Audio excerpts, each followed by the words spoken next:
今朝是侬56岁生日，请粉丝吃饭。去哪里吃饭？跟着导航走。今朝我们还在 CK 吃饭，走神楼走嘞。今天你得讲清楚啊！这位啊，今天生日还要卖菜啊？说妈妈老大来同你庆祝吃饭去。中午到底请我们吃什么呀？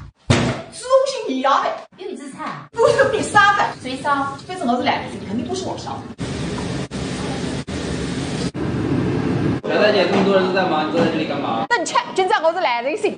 小心小心，年年有余。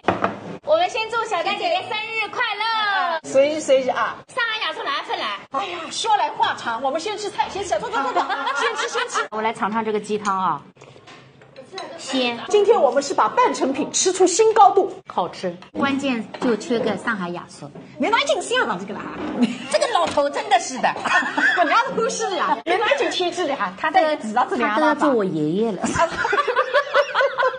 哎，第三波把最后波做大师，我把别针说八针。哎，这个粉丝以前没有看过呀，毛半是一样。我看我这个现在这样混在，能不能豁出去？不吹不吹啊，你说后不吹呀？哎，这个排骨好吃，好吃，真的好吃。哟，这只排骨烧个光炸已经，太沉。眼睛弹出来才特别新鲜。你看那个半成品，人家脚蛋呢，出容易的。还啥？让懒人心去点鸡汤，再不吃谁奔波看出来。我今天是2碗子。你看，你下趟跟来我有得吃了啊！觉得你豁得出去，你是新疆人，我谈我跟你，看你那个辰光为了后头了，你得非常开心啊！所以一个年夜饭打个开呀，侪是侬最点个菜搬到屋里向，改变到对半成品的看法。我敬你一下，跟你同一天生日。应该吃啊！嗯，哎呦，我还中了还不在，快点爱上了，小戴奶奶，你这么年轻，我不好意思叫呀。怎么叫阿姨？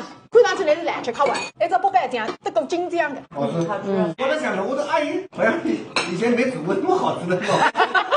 这个是酒店菜，人家大厨研发出来的，而且那是边边正正的手帮菜。现在你10个人吃了，最做回拜，非常好。为啥一点菜？你都咬着像门家中到晚还吃2顿。估计明天晚上还可以吃。小戴姐怎么口红又涂了？随时还得张开血盆都看，人家上门寻后是个地痞流氓。哼！